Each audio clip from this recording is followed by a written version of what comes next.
not realize that it doesn't make sense for you to try to get people permanent supportive housing in San Clemente, Dana Point, Laguna Beach. I question your motive when you do something like that. Why would you do something like that?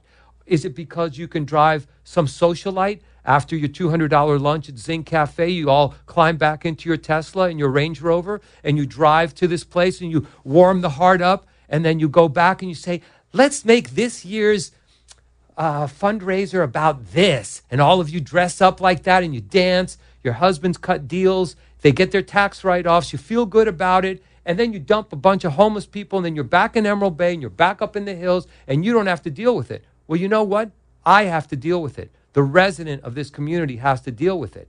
And I'm not talking about the merchants. I could care less about the merchants in this town. I could care less about my gallery. My gallery gets beat up almost weekly. I don't even bother calling the police anymore. Whether they take a piss in front of my gallery, they etch my glass, they tag my gallery, they constantly make a mess out of my gallery. Half a block away from the police station, these people feel so emboldened they don't even care. Half a block away from the police department. It's not like I'm up in the hills somewhere. So when you do this, and then the Friendship Shelter is up in arms. It's all Peter Blake. Peter Blake he's causing all these issues for us. No, you caused the issues for yourself, okay? If you would have come out at the time that you made this transition, because when people hear you've made this transition, they don't believe me. They don't believe, no. The Friendship Shelter is all about a hand up. It's not a handout. No.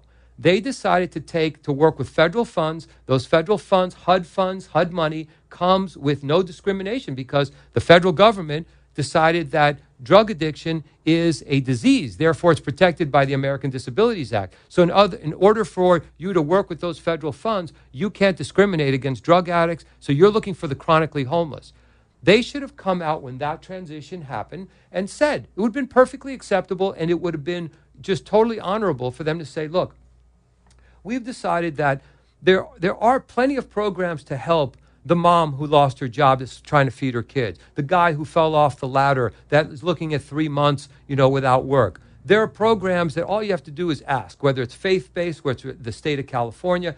You have a place to live, you have a place to eat, you have all of this. Okay? That is true. Yep. So if they would have come out and said, we've decided that person is taken care of after however many decades of, Colin's dream has come true, we've taken care, or that person, those places exist for them to go. We're going to focus on the extremely vulnerable, the chronically homeless, okay, which really means that these people are mentally incapacitated. In order to get those federal funds, that means they're never going to get a job. So once again, I have to argue with you, why would you put them up in a hotel in Laguna Beach? Why would you try to find them housing in Laguna Beach? Why on earth would any of this make sense to you if it wasn't just about making a socialite feel good about something that's close to home? Because if you really cared about the homeless, you would go inland and you would buy a building inland and you would serve 50, 100, 150. You would put inside that building medical professionals, mental health professionals. You would put a restaurant in there that would feed them.